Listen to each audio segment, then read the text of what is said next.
Wayne Rooney being linked with the manager's job, or Davide Ancelotti out the picture and heading to the World Cup with Brazil, Hamza Igamane being hunted by a French club tied to Chelsea, and Liam Kelly threatening to walk if he's not number one.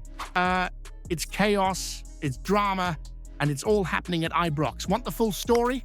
There's loads to unpack, and we're diving into every bit of it. Stay right to the end. Right? Here we go then. Hamza Igamane, the Moroccan sensation who's lit up Ibrox this season, is now catching admiring glances from across the channel. A report has revealed that Strasborg, the French outfit owned by the same Blue Co group that holds the reins at Chelsea, has now joined the growing list of clubs sniffing around the young Rangers star. You don't need to squint too hard to see what's going on here. Igamane, just 22 years old, has been a breath of fresh air up top, 16 goals in 46 appearances, a constant threat with his pace, his sharp finishing, and that all-important knack for showing up in big moments. Just ask Celtic, who were left chasing shadows in the derby when he struck late to win it. That kind of talent doesn't stay under the radar for long. Now, Strasbourg want a piece of it. They're sitting 6th in Ligue 1, punching above their weight and sniffing about European qualification, and they've got the financial clout to make it interesting. With his contract running until 2029, the Rangers are in a strong negotiating position, but make no mistake, the Vultures are circling. And let's not kid ourselves, this is not just about Strasbourg. When Blue Co moves, there's always a chance the player ends up in London in due course, wearing Chelsea blue instead of royal blue. It raises the age-old dilemma. Do you cash in on a hot prospect, perhaps for 10 or 12 million pounds, especially if it helps balance the books or funds further investment? Or do you plant the flag and say, no, this lad is our future? Then there's the big one. If we sell Igamane to a club effectively connected to Chelsea, are we just greasing the wheels for him to end up bolstering a potential Champions League rival down the line? Would you rather see the Rangers pocket the money now and risk facing Igamane in a Chelsea shirt under the bright lights of Europe, or keep hold of him and build the team around a striker who already knows how to break Celtic hearts? The goalkeeper situation at Ibrox is heating up, and it's not just about who's between the sticks. It's about the very standards expected at Rangers Football Club. Liam Kelly, who stepped up during Jack Butland's dip in form, has hinted that he might seek a move if he's not guaranteed the #1 spot next season. Despite starting 6 of the last 7 matches and keeping 5 clean sheets in 13 appearances, Kelly's future remains uncertain. Derek Ferguson, brother of interim manager Barry Ferguson, weighed in on the matter, stating that while Kelly is a dependable goalkeeper, Rangers need a top-tier option to reclaim the league title.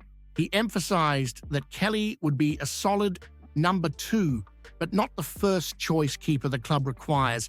Jack Butland, after a period of inconsistent performances, was reinstated for the 3-1 victory over Dundee United. The hope is that he can return to his best form, but if not, Rangers must ensure they have a reliable backup ready to step in. As the club looks ahead, the appointment of a new manager will be crucial in shaping the squad for the upcoming season. With a 17-point gap to bridge, every position, especially the goalkeeper, must be evaluated to ensure Rangers are equipped to challenge for the title. Now, here's a question for you. Should Rangers take a bold step and bring in a new top-tier goalkeeper, even if it means parting ways with loyal players like Liam Kelly, to ensure the club competes at the highest level? This one's got tongues wagging from Govan to Gallowgate. Wayne Rooney's name has surfaced once again in connection with the Rangers' managerial vacancy. Yes, you heard that right. Despite a managerial record that's, shall we say, less than stellar, the former England captain is being touted as a potential candidate to take the helm at Ibrox. This development has raised eyebrows, especially considering Rooney's recent stints at clubs like Birmingham City and Plymouth Argyle, which ended without much to write home about. The speculation comes amid a period of uncertainty for Rangers, with the club yet to confirm who will lead them into the 2025-26 season. The 49ers' takeover of Rangers appears imminent, and all eyes are on who they will appoint this summer. Barry Ferguson's recent run of form has been subpar, making his continued tenure seem unlikely. Adding fuel to the fire, pundit Simon Jordan has drawn comparisons between Rooney and Davide Ancelotti, the Real Madrid assistant coach and son of Carlo Ancelotti, who is also linked with the Rangers' job. Jordan expressed skepticism about appointing individuals with limited managerial experience, suggesting that Rangers need someone who can confidently compete with rivals like Celtic. While the idea of Rooney at Ibrox might seem far-fetched to some, it's worth noting that unconventional appointments have paid off in the past. Steven Gerrard, another former England star with limited managerial experience, led Rangers to their 55th league title in 2021. Could lightning strike twice? So here's the question for you. Would bringing in Wayne Rooney as manager be a bold masterstroke or a gamble too far for a club aiming to reclaim its dominance? Right, let's get into this properly, because what's happening behind the scenes at Ibrox right now is not just a financial story. It's a potential turning point in the history of Rangers Football Club. Reports are now confirming that 49ers Enterprises, the investment arm of the NFL franchise San Francisco 49ers, is pushing ahead with plans to take control of Rangers. We're not talking about a minor stake or just a few seats on the board. This is a move for outright power, a controlling 51% share of the club, and it's coming with the kind of financial backing that turns heads not just in Glasgow, but right across the footballing world. Here's the headline figure. The 49ers have just sold a 6% stake in their own NFL operation at a valuation that breaks all records, more than $8.5 billion. It's the highest valuation ever seen for any sports franchise on the planet. That's the scale of wealth and ambition being marshaled here. This is not a vanity project. This is a power move, plain and simple. Front and center in all of this is Parag Maratha. You might know him already. He's the president of 49ers Enterprises and also the chairman of Leeds United. He's not new to the football world. Under his guidance, Leeds received serious investment, climbed back into the English Premier League, and dramatically boosted their global profile.